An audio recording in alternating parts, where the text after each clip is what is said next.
Ermənistan hökumət binası qarşısında itkin düşən hərbçilərin yaxınları aksiya keçirib. Türkistan az xəbəri verir ki, aksiyanın iştirakçıları arasında əsasən qadınlar olub.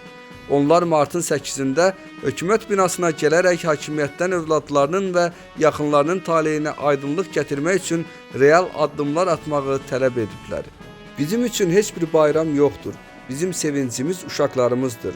Hökumət bu məsələni prioritet hesab etməli və bütün səylərini xərcləməlidir.